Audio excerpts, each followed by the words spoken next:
할렐루야. 네, 오늘도 은혜 주시고 함께 하실 주님 기대합니다.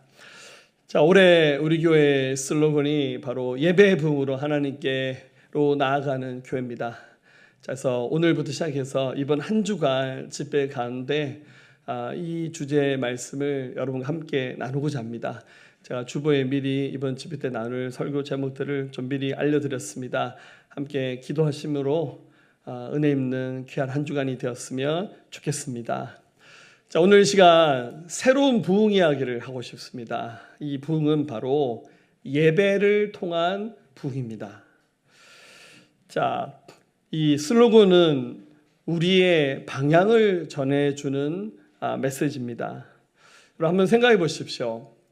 부흥이라는 말을 생각하면 얼핏 그 뜻을 알 것 같은데 예배의 부흥이라는 것은 과연 뭘까? 자, 여러분들 화려한 예배의 장면들 보신 적 있죠? 우리 교회는 예배당이 지금 1000평에서 한 900평이 모자라거든요. 할렐루야. 근데 이제 우리보다 좀 예배당 사이즈가 큰 교회에 수많은 사람들이 모여서 그 무대도 잘 갖춰져 있고 화려한 조명들 그리고 아주 고가의 음향 장비들이 요즘에 교회들은 대세가 뒤에 이제 LED를 하더라고요. 지난번에 강남 중앙교회에 가서 뒤에 LED가 딱 있길래 물어봤어요. 저거 얼마냐니까 한 2억 줬다 하시더라고요. 할렐루야. TV 한 대가 한 2억 합니다. 할렐루야. 이번에 포중침 포항중앙침례교회 리모델링 하면서 이렇게 1층하고 2, 3층에 LED 했길래 다 LED 했더라고요. 제가 목사님께 저거 얼마 주고 사셨냐고. 이걸 왜 물어보겠습니까 제가, 그죠? 우리도 사고 싶다 뭐 그런 뜻이잖아요. 그래서 근데 목사님 아주 저렴하게 하셨다고. 우리가 이제 예배의 부흥이나 그러면 많은 사람들이 모여서 그 화려한 그 조명과 연주, 노래 잘하는 사람들 보컬 그리고 막 춤추면서 열광하는 그런 예배를 예배 부흥이라고 생각합니다. 물론 의미 있죠. 하나님이 사람의 감정을 움직이시면서 공동체를 뜨겁게 하고 찬양을 그렇게 힘차게 하는 그런 예배는 교회가 생동감 있고 살아있다는 증거일 겁니다. 그런데 오늘 저와 여러분들이 나누고 싶은 성경에서 말하는 예배의 부흥은 이것과는 조금 차원이 다릅니다. 성경에서 말하는 예배의 부흥은 하나님이 말씀하실 때 사람들이 그 말씀에 반응하면서 지금 서 있는 자기의 삶의 위치에서 하나님께로 돌아가는 것, 이것이 바로 성경에서 말하는 예배의 부흥의 첫걸음입니다. 그래서 요엘 선지자 그리고 오늘 말라기 선지자 두 선지자가 자기 시대를 향해서 사람들에게 외치기를 요엘은 이렇게 말합니다. 2장 12절 같이 읽어볼까요? 여호와의 말씀에 너희는 이제라도 금식하며 울며 애통하고 마음을 다하여 내게로 돌아오라 하셨나니. 말라기 선지자는 3장 7절 중간부는 이렇게 말합니다. 그런즉 내게로 돌아오라 그리하면 나도 너희에게로 돌아가리라. 우리가 생각하는 예배의 부흥하고는 좀 사뭇 다른 모습입니다. 왜냐하면 이 예배는 사람과 신인 하나님이 만나는 그 공간, 하나님과 사람이 만나는 그 통로, 그 접점에서 우리가 하나님께 올려드리는 우리의 모든 그 신앙의 모든 행위들을, 그 모든 것들을 아울러서 우리는 예배라고 말합니다.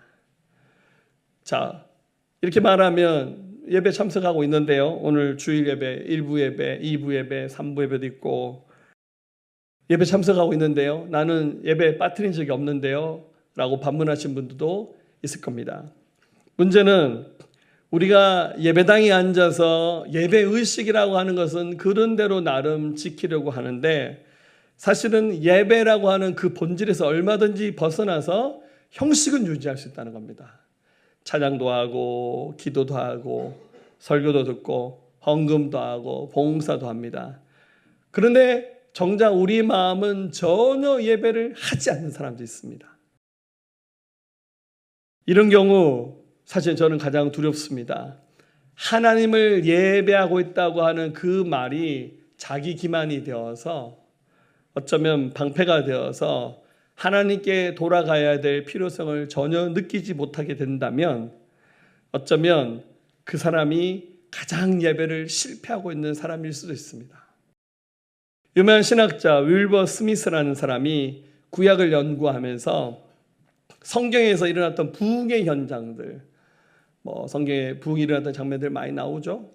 그 장면들을 쭉 연구하면서 살펴봤더니 크게 한 7가지 공통점이 있더래요. 예를 들어 우리 사사기 시대는 계속 반복하죠. 정리하면 첫 번째는 부흥이 일어나기 전에는 언제나 심각한 영적 쇠퇴와 절망이 있었다. 두 번째, 부흥은 하나님의 종인 한 사람을 통해 시작됐는데 대부분의 사람들의 무감각한 양심을 일깨우는 도구로 사용되었다. 우리가 어디쯤 서 있나 느끼면서 보세요. 세 번째, 부흥은 하나님의 말씀을 새롭고도 강력하게 선포함으로 시작되었다. 네 번째, 부흥은 하나님에 대한 참된 예배의 회복으로 이해될 수 있다. 다섯 번째, 부흥을 향한 사람들의 회개와 집념이 있었고 그래서 모두 우상들을 과감하게 파괴했다. 여섯 번째, 회개한 사람들은 무한한 기쁨과 즐거움을 새롭게 경험했다. 일곱 번째, 부흥의 불길은 금방 사그라지지 않고 꽤 오랜 시간 유지되었다. 만약 이 조사를 제가 했더라면 저는 8번, 9번을 더 달고 싶어요. 이 사람들이 마지막으로 어떻게 합니까? 영적 출산을 하면서 이웃나라 민족을 향해서 선교사 파송한 일을 했습니다. 그러고 난 다음에 그 민족은 죽어버렸어요. 이런 역사의 패턴이 굉장히 규칙적으로 이 패턴을 가지고 역사가 흘러왔습니다. 이 모든 것은 한 가지를 가리키고 있습니다. 우리가 돌아가야 될 자리, 하나님을 만나는 통로이 예배자의 자리에 서는 것이 저와 여러분들에게 너무나도 절실하다는 사실을 지금 우리에게 말씀하고 있는 것 같습니다. 자, 늦지 않았습니다. 오늘부터 시작해서 이번 한 주간 중보기도 집회 때 제가 예방 주소를 안 놨네요. 자, 옆에 부분 따라오면서 중보기도 집회 참석하겠습니다. 합시다. 자, 옆에 부분에 따라합니다. 중보기도 집회 참석하겠습니다. 자, 한 번 더 합니다. 저는 절대 결석하지 않습니다. 할렐루야. 주님 다 들으셨죠? 할렐루야. 자, 여러분 이제라도 지금이라도 늦지 않았습니다. 이 한 주가 마음을 다해서 왜 하나님이 우리를 예배자의 자리로 부르시는지 그 이유들을 발견하면서 이 한 주간이 우리 인생에서 또 한 번의 하나님의 역사의 간증을 기록하는 역사의 한 페이지를 쓰는 시간이 되었으면 좋겠습니다. 자, 이제 좀 구체적으로 하셔야 될 일이 있습니다. 가장 먼저 우리 하나님 앞에 돌아가는 일을 시작하셔야 됩니다. 우리 주님이 돌아오라 돌아오라라는 말씀을 하시겠습니다. 이 돌아오란 말은 히브리 말로 슈브라는 말로 기록됐는데요. 이 말은 방향 전환을 말하는 겁니다. 자, 앞서 말씀드렸듯이 저와 여러분들 지금 예배의식에 참여하고 있어요. 찬양도 하고 기도도 하고 다 하는 것 같아요. 근데 오늘 선지자는 말하기를 돌아와야 되는데 이 슈브라는 말은 단순히 길만 바꾸는 수준이 아니라 우리 삶의 중심을 뜯어 고쳐서 내가 가는 길이 잘못됐다면 내가 평생 걸어온 길이고 내 몸에 익숙한 습관적인 내가 확신을 가지고 걸어왔던 길이라 할지라도 어느 날 주의 말씀을 듣다 보니 다 틀렸구나. 그러면 그거 버리는 거예요. 특히 우리 중년의 남성들 할렐루야 사랑합니다. 복 받을게요. 아멘 안 하시네. 할렐루야. 예, 우리 나이 찬 중년의 남자들은 본인이 하던 거를 내려놓으면 죽는 줄 알아요. 몸에 익숙했던 거 안 하면 그 루틴대로 안 하면 굉장히 힘들어 하셔요.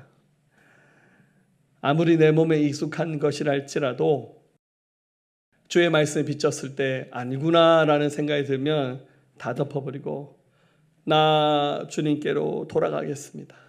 특별히 오늘 요엘서와 말라기서 성경 한 구절씩 하잖아요.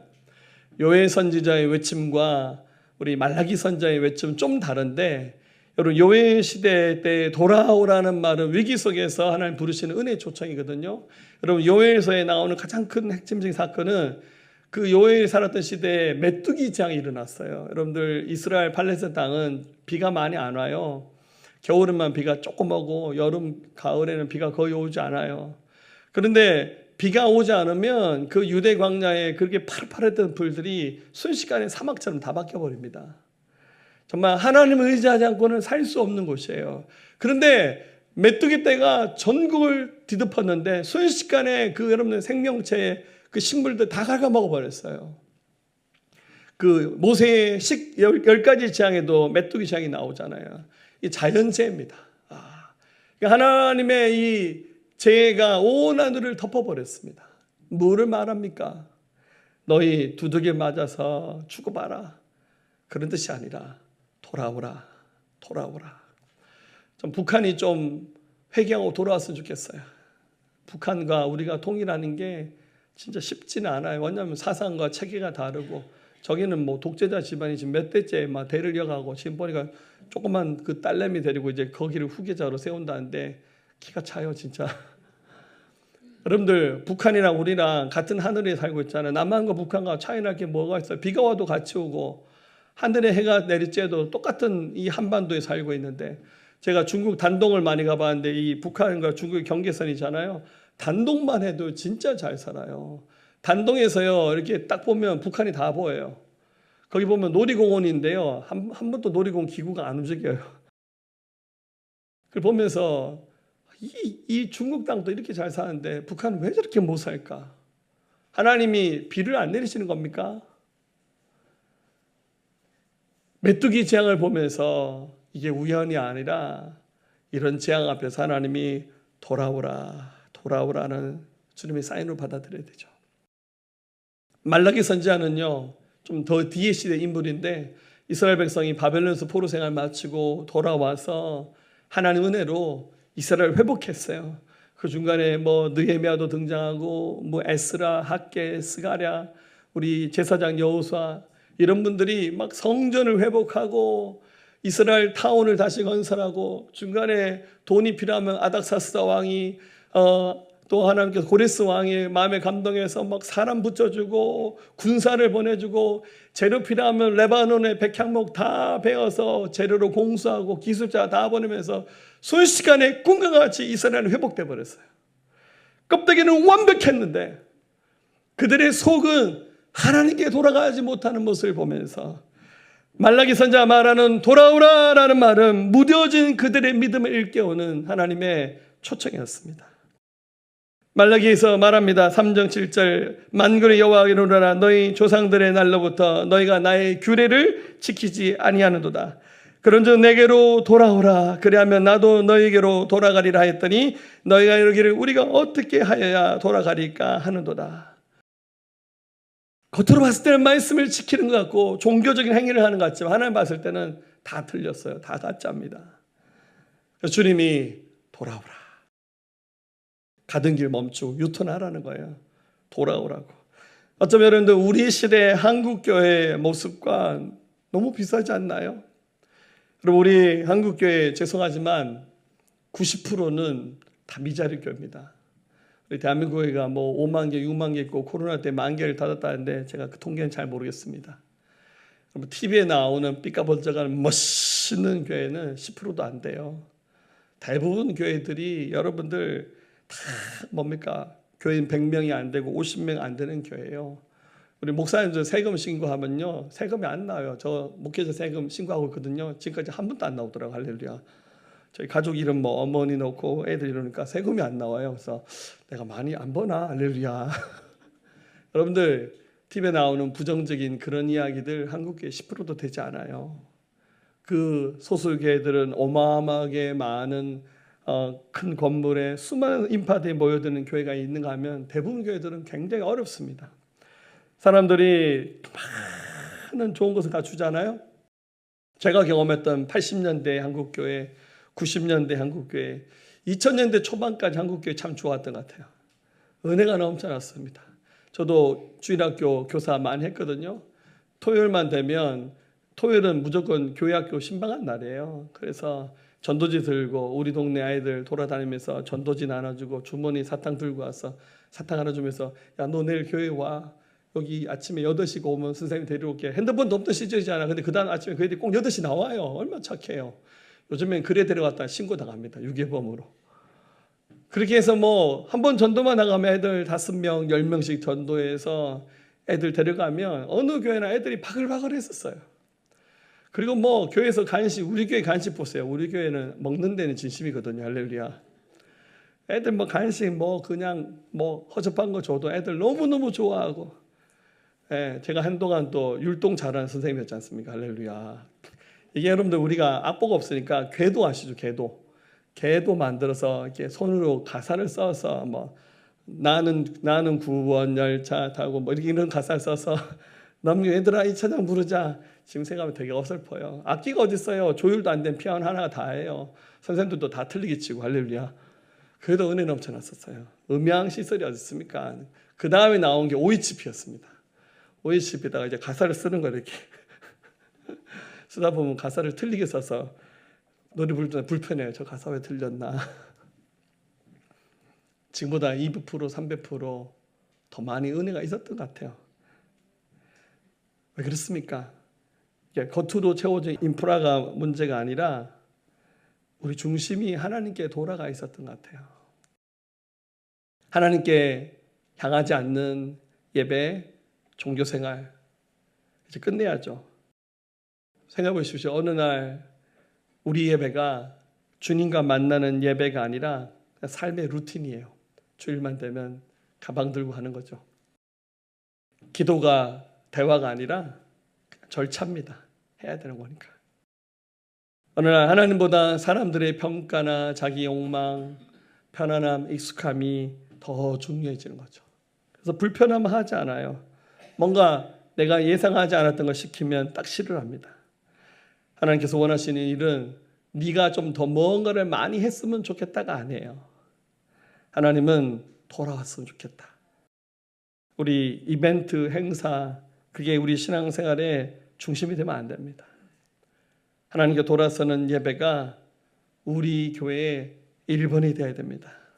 이사야 55장에 있는 말씀처럼 만날 만할 때 찾아야 되고 계실 때 그분의 이름을 불러야 우리의 삶이 회복되고 그리고 막 하나님이 뜨거운 눈물 주시고 하나님 앞에 돌아오게 하시면 회개하는 겁니다. 사도행전 3장 19절 회개하고 돌이켜서 죄 없이 함을 받으며 우리 마음에 새로운 마음 그 유쾌한 기쁨이 충만한 거예요. 그러면 여러분들 어디서도 경험하지 못한 그 기쁨과 충만함이 우리 속에 넘쳐나게 됩니다. 자, 두 번째로 좀 더 구체적으로 해야 됩니다. 오늘 요엘과 말라기는 말하기를 하나님께 돌아오려면 옷을 찢지 말고 마음을 찢으면서 네가 왔으면 좋겠다고.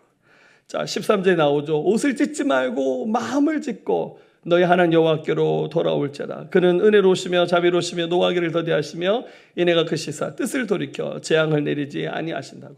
여러분들 이 히브리 민족은 슬픈 일이 있거나 또 회개할 때 어떻게 하냐면 옷을 찢는 이런 관습이 있었어요.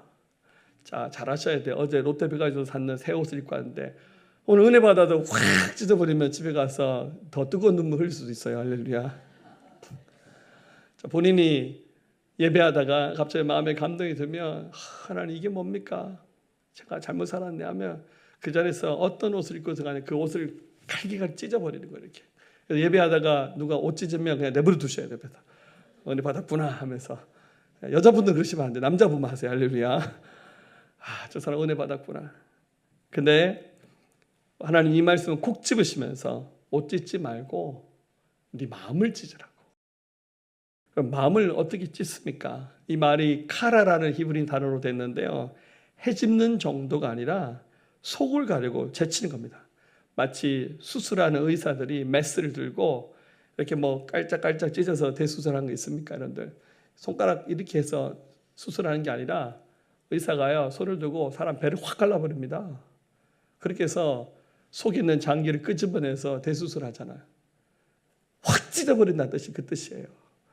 우리 하나님 잔인하시네. 어떻게 마음을 찢냐고. 하나님 잔인해서 하시는 말이 아니라 그렇게 했더라도 하나님이 우리 내면을 고치시겠다는 거예요. 이렇게 말하면 저거는 나랑 상관없는 얘기다. 매일 쉴드를 치십니다. 아닙니다, 여러분들. 진짜 회복은 자기 자신을 보는 영적 측면이 회개의 첫걸음이 되어야 돼요. 나랑 상관없는 얘기로 듣는 것이 아니라 내 얘기로 들어야 돼요. 여러분들 내 얘기로 듣지 않으면 직면이 안 되면 어떻게 됩니까? 자꾸 핑계대요. 남 핑계대고 원망하고 불평하고 그게 불순종의 이유를 거기서 찾습니다. 나는 그래서 못한다고.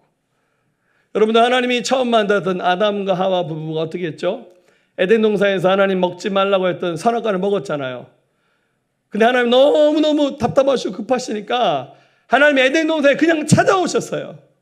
찾아와서 아담아 네가 어디 있느냐? 제가 벗어진 게 부끄러워서 숨었는데요. 창세기 3장 11절 이르시되 누가 너의 벗었음을 내게 알렸으냐? 내가 내게 먹지 말라 명한 그 나무의 열매를 내가 먹었느냐? 그러자 아담과 하와가 뭐라 말합니까? 아담이 이르되 하나님이 주셔서 나와 함께 있게 하신 여자 그가 그 나무의 열매를 내게 주므로 내가 먹었나이다. 하나님이 하와에게 묻습니다. 하나님이 여자에게 이르되 네가 어찌하여 이렇게 했느냐?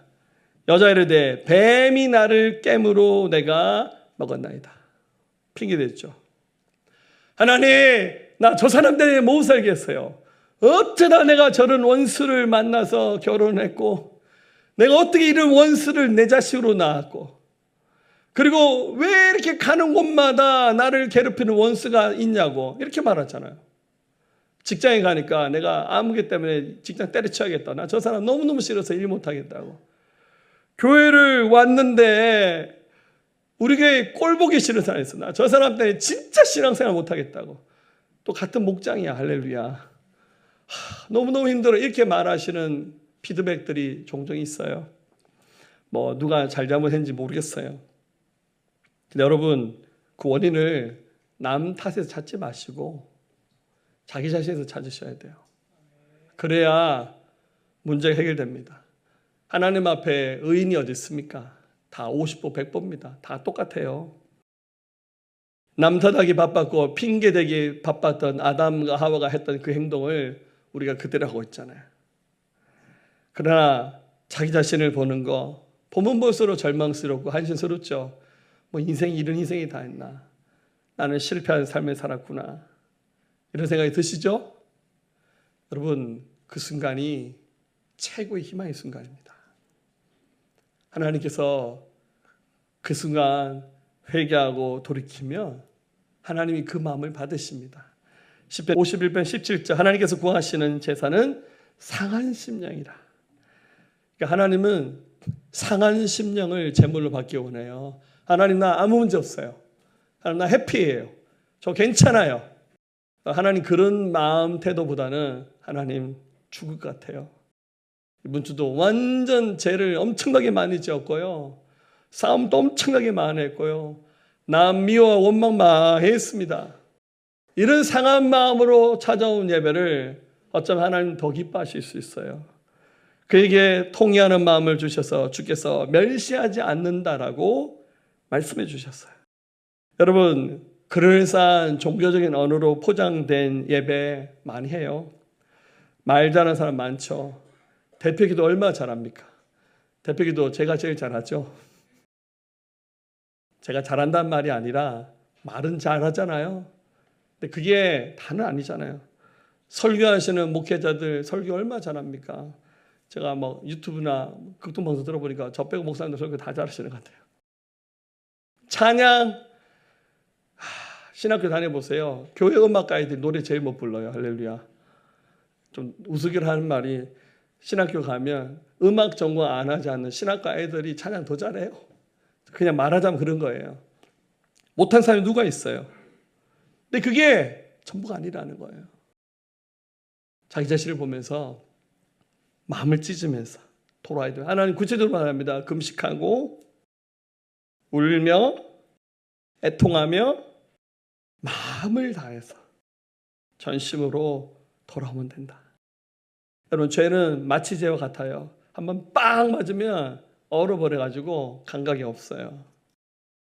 한번 맞으면 마음이 꽁꽁 얼어버리고요. 때로는 즉시 무너지기보다는 점점 우리의 마음을 더 묻어지게 만들어서 매주마다 예배를 드리면서 주님 앞에 가까이 서 있는 것 같지만 점점 감동은 사라지고 기도는 남아있어도 눈물은 없어지고 말씀은 있어도 마음에 아무런 감동이 없는 그런 죽은 예배 드리고 있지 않습니까? 하나님 말합니다. 너 마음 찢으라고. 우리 하나님 잔인한 하나님이 아니라 마음을 찢어야만이 회복될 수 있으니까. 여러분, 제가 병원 가서 의사들 보고 그러대요. 이렇게 외상 환자들 다쳤잖아요. 진짜 과감하게 하대요. 이렇게 막 핀셋을 가지고 가젤을 넣어서 이 다치니까 이 속에다 막 넣어서 막 쑤셔요. 이렇게 막 고름을 닦아내고. 뭐 정형외과 의사들, 여러분 정형외과 의사들 이렇게 막 이쁘게 수술한 줄 아시죠? 들어가면요 드릴이 있어요. 우리 못박을 쓰는 전기 드릴 가지고 와가지고 그걸 가지고 드드드 해가지고 어떡합니까? 사람 뼈에다가 나사 받고 그렇게 하는 거예요. 도려내는 겁니다. 그래야 회복이 일어나는 겁니다. 자, 여러분들 한번 두 손 들어보십시오. 저 따라하십시오. 주님, 저는 괜찮지 않습니다. 저는 길을 잃었습니다.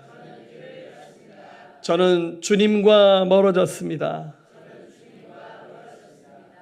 자기 직면을 통해서 주님께 돌아오시기를 예수님의 이름으로 축복합니다. 세 번째입니다. 그러면 주님께로 돌아가면 끝이냐, 그게 아니라 내게로 돌아오면 주님께서 내가 너에게로 돌아오리라. 우리 7절 말씀을 다시 읽어볼게요. 그런즉 내게로 돌아오라. 그리하면 나도 너에게로 돌아가리라 하였나니 너희가 이르기를 우리가 어떻게 하여야 돌아가리까 하는도다. 돌아가면 거기가 끝이 아니라 거기에 주님이 서 계시겠다는 거예요. 우리가 생각하기를 너무 내가 엉터리로 살았어요. 내가 하나님께 돌아가면 하나님께서 용서해 주실까? 네, 하나님께서 내게 무척이나 실망 많이 하셨을 것 같은데 이런 생각을 합니다. 그렇지 않아요. 돌아가는 자에게 요엘은 말하기를 하나님은 자비로우시고 은혜로우시고 자비로우시며 노하기를 더디하셔서 뜻을 돌이켜 재앙을 내리지 아니하신다. 돌아가는 자에게 은혜를 주신다는 거예요. 여러분 착각하지 마세요. 하나님이 못되신 분이라서 좀 표현이 그렇습니다. 내가 진심으로 회개하면 갑자기 하나님이 착해지셔서 나를 용서하신다, 그 뜻이 아니에요. 사람은 그럴 수 있어요. 네 진짜 용서 안 한대? 근데 자꾸 징징대니까 그래 알았다 내가 용서할게. 사람은 그렇게 용서하잖아요. 하나님은 그게 아니라 하나님 처음부터 신실하세요. 내가 회개할 때 하나님이 그 회개를 받으셔서 하나님이 착해지셔서 용서하신 것이 아니라 회개만 하면 하나님 무조건 용서해 주시는 거예요. 그 하나님의 신실하신 성품입니다. 그 돌아가는 자리에 주님이 계신 거예요. 주님 양반을 들고 기다리시면서 잘했다. 내가 네가 돌아올 때까지 기다렸다. 예배 부흥이 뭡니까? 우리 새로운 노래 많이 불러서 신곡 발표하는 그런 자리 아닙니다. 여러분 어른들도 새로운 노래 배우셔야 돼요. 할렐루야. 계속 우리 교회에서 새로운 찬양이 많이 나오는데 자칫 잘못하면 나이 들어서 노래 하나도 몰라요. 그런 일이 생기지 않도록 새로운 찬양도 많이 배우세요. 그러니까 제 말의 의미는 진짜 예배는 화려함이 아니라 그 예배를 통해서 다시 한번 주의 말씀 앞에 서서 돌아서서 회개하면서 이 예배 가운데 찾아오신다 말씀하시는 주님의 임재를 경험하는 거예요. 예배 부흥은 하나님이 다시 우리의 중심이 되는 겁니다. 하나님이 다시 가까이 느껴지는 것, 말씀이 다시 내게 부어지고 다시 공동체 앞에 서는 경험을 하는 것이 그게 바로 예배 부흥이에요. 그래서 하나님을 가까이 하는 것이 제일 사모되고 기대되는 겁니다. 그래서 야고보서 4장 8절에 있는 말씀처럼 이 세상에서 가장 기대되는 시간이 예배하는 시간이에요. 주님 만나는 시간이에요. 여러분들 뭐 화려한 연주 없어도 괜찮아요. 그냥 우리 피아노 하나만 가지고 쳐도 괜찮아요. 뭐 아주 아름다운 영상 없어도 돼요. 사람 적게 모여도 괜찮아요. 뭐 심지어 설교가 시원찮아도 괜찮아요. 이건 하면 안 하시죠. 할렐루야. 예. 어린아이가 설교도 좋아요. 그냥 성경만에서 한 구절 읽고 기도해도 좋아요. 그 자리에 서서 다시 한번 하나님을 찾는 자리에 서서 주의 이름을 높여드리고 나가면 누가복음 15장에 나오는 탕자의 비유에 나오는 그 아버지처럼 그 아들이 잘못하고 망해가지고 돌아왔잖아요. 거지 옷 입고 돌아온 그 아들, 아버지가 벗은발로 나가서 그를 끌어안으시면서 그 누더기 옷을 벗겨서 다시 좋은 옷을 입혀주시고 새 신을 신겨주시고 손에 금가락지를 껴주면서 잃어버렸던 내 아들을 찾았다라면서 기뻐 받아주시면서 잔치를 벌이시는 분이 바로 우리 하나님이시잖아요. 그렇게 돌아갑니다. 자, 이제 마지막입니다. 이제 어떻게 될까요? 우리 어떤 자리로 돌아가야 될까요? 단순히 장소의 개념으로만 이 말씀 받지 않았으면 좋겠습니다. 예배의 중심을 찾는 일들을 하셨으면 좋겠습니다. 자, 제안합니다. 가장 먼저 시간의 우선순위를 반드시 하나님께 돌려드렸으면 좋겠습니다. 사랑은 말이 아니라 행동이죠. 예배도 고백만이 아니라 우선순위입니다. 시간이 되면 하지 뭐. 여러분 그런 예배 하지 마시고 먼저 예배고 그럼에도 불구하고 예배고 끝까지 예배하셔야 됩니다. 그러자 너희는 먼저 그의 나라와 그의 의를 구하면 하나님이 모든 것을 더해 주신다라고 약속해 주셨지 않습니까? 예배가 최우선순위가 되셔야 돼요. 여러분 성수주일 하세요. 주일날 놀러 가지 마세요.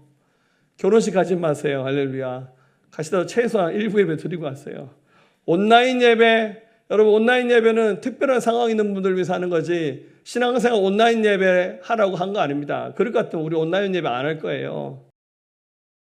현장에 오셔서 부대끼며 사셔야 되고 그리고 공동체 예배를 가볍게 여기지 마세요. 여러분들 본교회에서 주일 성수하세요.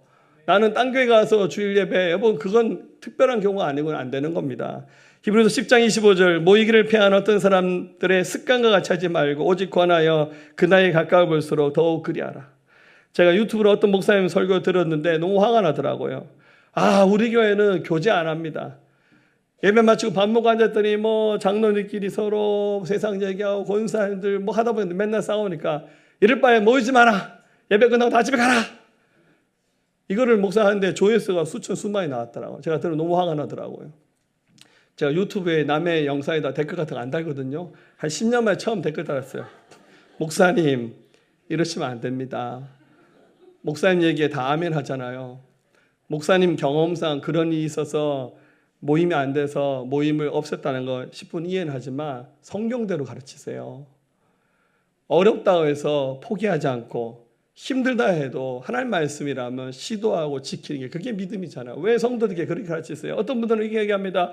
우리 교회는 부담이 없어요. 예배 한 번밖에 없어요. 11조도 없고 주일날 밥 먹는 봉사도 없고 아무것도 안 해도 됩니다. 와서 달랑 예배만 드리면 됩니다. 그러니까 사람들이 아멘 아멘 하면서 세상에서 제일 멋있는 교회. 여러분 그거 교회 망하는 길이에요. 제가 뭐 특정한 어느 교회를 두고 하는 말이 아니라 왜 하나님 말씀대로 교회를 안 세웁니까? 힘들고 어려워도 불편해도 하나님 말씀이라면 지켜야죠. 그게 교회니까. 마음의 소망을 하나님께 두셔야 됩니다. 소망이 돈에 있고 성공에 있고 인정에 있고 편안함에 있으면 예배는 우리 삶의 우선순위 한참 뒤에 밀립니다.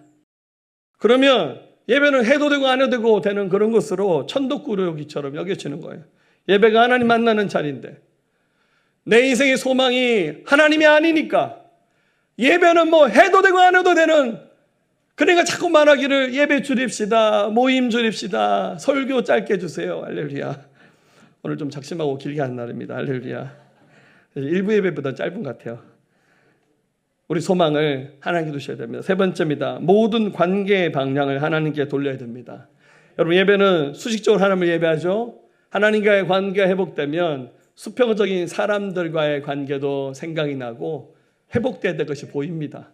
미워 죽겠어요 하는 사람도 어느 날 보면 되게 사랑스러워요. 예. 성경 말합니다. 마태복음 5장 23절 24절. 그러므로 예물을 드리다가 거기서 내 형제에게 원망 들을 만한 일이 있는 것이 생각나거든. 예물을 제단 앞에 두고 먼저 가서 형제와 화목하고 그 후에 와서 예물을 드리라. 근데 진짜 예배는 하나님과 관계도 중요한데 사람과의 관계도 중요해. 사람과 관계 속에서도 마치 예배하듯이 그거 다 풀고 와서 예배하라고. 에베소서 4장 32절 서로 친절하게 하며 불쌍히 여기며 서로 용서하기를 하나님이 그리스도 안에서 너희를 용서하신 같이 하라. 좀 안 되는 사람이 있으면 저 새끼, 저 인간 이러지 말고 아유 불쌍하다. 저 사람에게 하나님의 긍휼이 필요하네. 여러분 완벽하게 준비된 그런 영은 우리에게 안 옵니다, 여러분들. 예, 그런 분들 어디 가서 다 지도자 하시면 돼요. 째끼고 상하고 왜곡되고 막 문제투성인 분들, 그죠? 겉은 또 다 알게 우리가 또 페이스포크를 해서 겉은 다 멀쩡한데 속 사람은 엉망진창이야. 누구에게도 그거 들키고 싶지 않고 말하고 싶지 않은 내면을 가진 거, 그게 이 세상 사람들의 내면의 상태잖아요. 근데 우리가 또 영적 눈으로 보면 그게 보이거든요. 아, 저 사람 저기 문제 있구나. 또 좀 교회 생활 시작하면 그게 스물스물 올라와서 자꾸 교회에서 트러블 메이커하고 상처 주고 문제 만들어요. 어떻게 됩니까? 어떤 분이 그러면 잘 찾아서 목사님 저 사람 교회 안 났으면 좋겠다고 이렇게 말한 분이 간혹 있어요. 제가 엄청 화내면서 절대 그런 일 없다고. 그런 영혼이 나중에 진짜 일꾼 될 수 있다고. 왜곡 심화할 때 덤벼들면 힘들죠. 우리도 열받을 때 많습니다. 그래도 어떻게 하면 꾹 참고 그 사람의 가능성, 그 사람의 감춰져 있는 그 인간의 그 존엄성을 보면서 참아주고 기다려주고 인내해주는 거예요. 세월이 흐르면 그 사람이 교회에서 굉장한 사역자로 바뀌어 있습니다. 할렐루야. 우리 그 맛에 사역하고 그 맛에 교회를 이루어가는 거죠. 마지막 네 번째는 죄에 대한 태도를 버려야 됩니다. 우리 예배를 무너뜨리는 원흉은 바로 뭡니까? 습관적인 죄입니다. 정확히 말하면 죄에 대한 태도입니다. 여러분 죄를 못 이깁니다. 어떻게 합니까? 하나님의 말씀으로 반박하고 하나님의 말씀으로 나를 무장시키고 피하는 겁니다. 그럴 때 이겨낼 수 있습니다. 그래야 예배자의 자리를 지켜낼 수 있어요. 그러니까 내 삶의 모든 것들이 뭘 가리키나 보세요. 아, 이거 예배자리에 부르기 위해서 회복을 위해서 주님 하시는 거구나. 요한일서 1장 9절 만일 우리가 우리 죄를 자백하면 그는 미쁘시고 의로사 우리 죄를 사하시며 우리를 모든 불의에서 깨끗하게 하실 것이라고. 회개는 자기 비하나 절망이 아니라 회개는 죄를 인정하고 자백하여서 다시 은혜의 자리로 돌아오게 하는 하나님의 복음입니다. 은혜는 우리를 더 거룩하게 이끌어 갈 것이고 예배의 부흥은 죄와 단절하고 하나님께 돌아오는 자리를 만들 겁니다. 제가 이번 주에 꿈을 하나 꿨는데요. 일부 예배보다 좀 한 10분 빨리 했네요. 너무 감사하네요. 좀 넉넉하게 얘기하겠습니다. 지난 월요일 날 우리 24시간 중보 기도회를 했죠. 저도 늘 하는 거지만 24시간 기도할 때 좀 긴장을 하고 좀 자게 되더라고요. 그래서 제 기도 순서 맞춰서 가기 전에 좀 뒤척뒤척 하다가 한 꿈을 꿨는데요. 꿈에 제가 새로운 예배당을 만들었더라고요. 우리 교회 예배당이 지금보다 훨씬 큰 건물인데 새 거는 아니고 리모델링 하더라고요. 리모델링 하는 거구나. 근데 나름 괜찮은 곳이었는데 때마침 어떤 가구점 하시는 분이 딱 오셔가지고 목사님 이거 다 바꾸세요. 이거 좀 다 낡고 했는데 제가 보니까 이 성전 기물이 다 쓸만해요. 그래서 이거 굳이 안 바꿔도 될 것 같아요. 그냥 있는 거 쓸게요. 여러분들 다 바뀌어질 뻔했습니다. 할렐루야. 그러고 난 다음에 청소를 해야겠구나. 보통 청소를 하면 그 우리 버큐으로 이렇게 진구 청소기 미는 걸 많이 하잖아요. 너무 더러워서 청소를 좀 대청소를 해야겠다 싶어서 제가 장판을 뒤집었어요. 우리 교회 바닥도 데코 타일이잖아요. 옛날 장판을 뒤지니까 우리 아내랑 저희 두 사람이 대청소를 하는데 안에 너무너무 지저분한 거예요. 그래서 그 밑에 물을 부어서 막 닦고 한참 하다 보니까 우리 또 어떤 분이 오셔가지고 같이 하더라고요. 같이 온 바닥에 장판을 다 뒤집어서 이렇게 청소를 하는데 물 청소했는데도 거기서 먼지가 계속 올라오는 거예요. 청소하다 제가 후회했어요. 이럴 줄 알았으면 그냥 장판 덮어놓고 장판 위에 그냥 청소기를 한번 밀고 치울 거를. 괜히 그 대청소해가지고 고생한다고. 근데 끝까지 포기하지 않고 저희가 청소를 하면서 장판을 덮는 꿈을 꿨습니다. 깨니까 새벽이더라고요. 그래서 새벽에 기도를 나와서 야 하나님, 뭐 우리 교회 이사 가라는 뜻인가요? 왜 이렇게 대청소를 했죠? 집회를 앞두고 이번 집회 때 하나님께서 우리가 겉으로 보기에는 멀쩡한 것 같지만 우리 속에 숨어있는 우리 죄악들을 토해내는 우리 교만을 회개하는 회개 기도를 하라고 하시는 하나님 음성을 들리더라고요. 그래서 제가 오늘 이 설교를 이렇게 준비하게 된 겁니다. 기도를 다녀와서요, 금요일날 다녀와서 이렇게 조금 늦게까지 하고 그날 밤 잠이 좀 잘 안 와서 뒤척였는데 그날 밤 꿈을 하나 더 꿨어요. 제가 평상시 개꿈 많이 꿉니다. 늘 신령한 꿈 꾸지 않아요. 꿈에 개도 나고 소도 나고 많이 나옵니다. 그날 어떤 꿈을 꿨냐면 이번에 꿈속에서 제가 건축하는 건축 기술자가 되었더라고요. 그리고 어떤 건물을 짓는데 조립식이야. 할렐루야. 대리석 된 집을 지으면 참 좋겠는데 할렐루야. 지금 우리 교회처럼 생겨는 이런 조립식 비싼 건물을 짓는데 제가 기술자가 되어서 건물 외부를 이렇게 짓는데 보통 건물을 지으면 건축 자재를 가져와서 이렇게 딱 조립해서 이렇게 하잖아요. 근데 이렇게 이 아래에서 위에까지 그 배관을 심어야 되는데 배관 재료가 없더라고요. 사오지 않았고. 그래서 제가 손을 쫙 내밀는데 제 손에서 광선 같은 것이 딱 나가면서 이게 건축 재료가 되는 거예요. 그래서 너무 신기하다. 근데 저기 꼭대기까지 쏘니까 아무리 쏴도 안 가요. 너무 멀어가지고. 그래서 막 이리 휘어지고 저리 휘어지고 하면서 제가 아주 아주 힘을 다해서 쫙 뻗으니까 제 손에서 광선 같은 게 나가면서 이 광선이 지붕까지 딱 닿아서요. 그게 파이프가 되더라고요. 그러고 난 다음에 착착 연결돼서 그 바깥에 공사 일정이 끝났어요. 너무너무 신기하더라고요. 제가 건물 안에 들어갔더니 저 말고 일하러 오신 분들이 많은데 대부분 다 사역자예요. 막 선교사님들 계시고 막. 그리고 아까 그런 방식으로 만들었던 성전에 들어가는 그 기구들이 아까 사라 그랬는데 안 사길 잘했죠. 거기 보니까 기물들이 많이 만들어져 있는데 막 예수님 조각상도 있고 뭐가 이렇게 많이 있어요. 어떤 분이 말하기를 시간이 많이 걸릴 줄 아는데 참 빨리 잘했다고 저를 칭찬해 주시더라고요. 그럼 그날 일이 끝났어요. 그리고 이제 내일 와서 또 하는 거죠. 그래서 가는데요, 저한테 세상에 1당을 주시는 거예요. 할렐루야. 봉투를 주시는데 봉투 안에 돈이 드는데 액수도 기억이 나. 할렐루야. 그러면서 여기는 지금 잠잘 때가 안 되니까 어디 가서 숙소를 잡아서 거기서 하룻밤 자고 내일 와서 또 일하라고. 저는 나가려고 하는데 같이 일했던 어떤 사역자 보니까 선교사더라고요. 선교사 부부인데 우리는 불편해도 오늘 여기서 잠을 잘 테니까 내일 와서 또 일하라고. 좀 미안하더라고요. 여기 막 지저분하게 해서 잠을 잔다고 하니까. 그러면서 제가 꿈을 깼어요.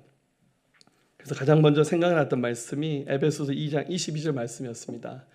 너희도 성령 안에서 하나님이 거하실 처소가 되기 위하여 그리스도 예수 안에서 함께 지어져 가느니라.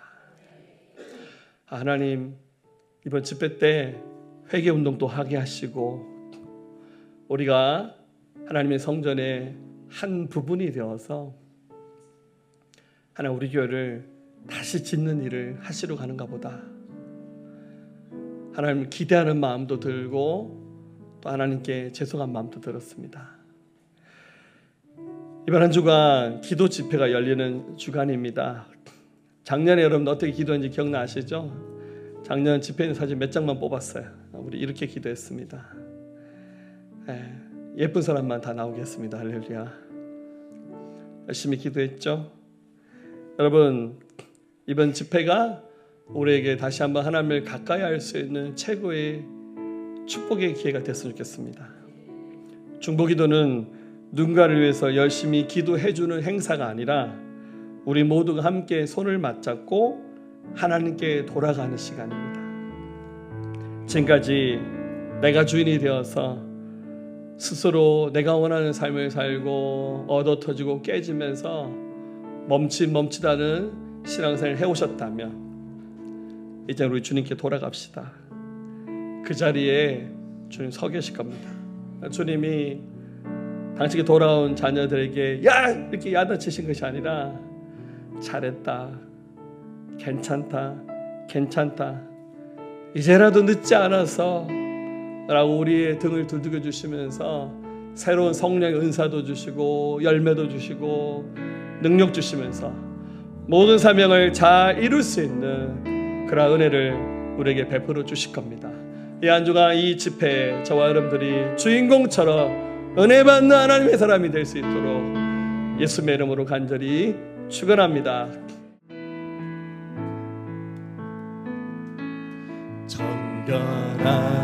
정결하게 하는 셈이 나의 앞에 있도다.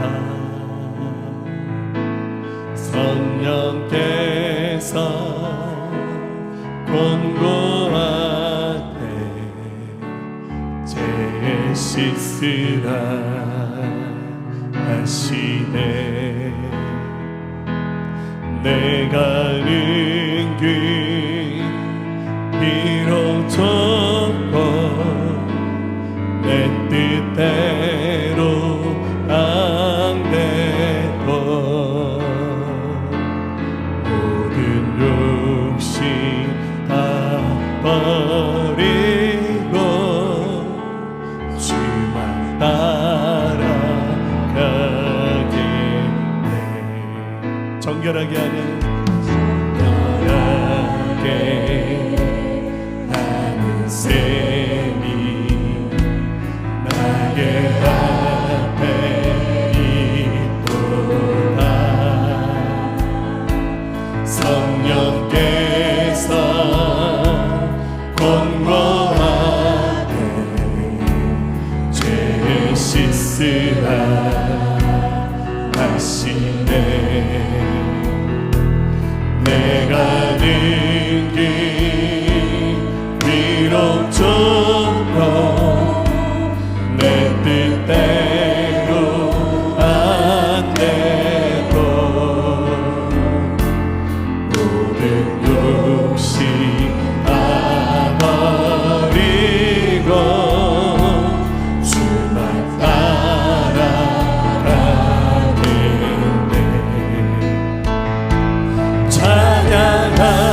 찬양하리 찬양하리 죽임당한 어린 양 주께 영광 돌리거라. 우리 죄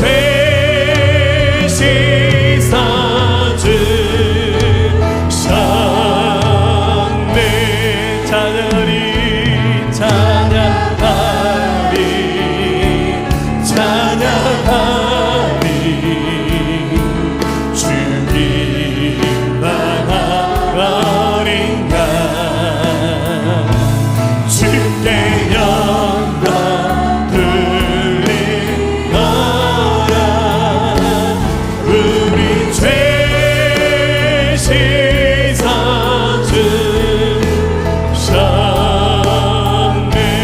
씻어주셨네. 나의 말 우리 두 손 들고 제단 위에 불길같이 타올라 영원토록 찬양하며 주께 영광 돌리리. 감사하시 주의 은혜 나를 영접하셨네. 내가 지은 모든 죄를 내가 지은 모든 죄를 허물 용서하셨네. 찬양하리 찬양하리 찬양하리 죽임당한 어린 양 주께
예수 그리스도 은혜와 독생자를 아낌없이 내어주신 하나님 아버지의 만거하신 사랑하심과 성령님의 감화감도 내주 역사 충만 교통하심이 오늘 하나님 앞에서 사랑하는 성도들 모든 심령 가운데 이들 가정과 일터와 나라 민족과 모든 열방과 우리 새생명교회와 또 이번 한 주간 열려질 우리 중보기도 집회 위에 지금부터 영원토록 함께 하옵시기를 간절히 축원하옵나이다. 아멘.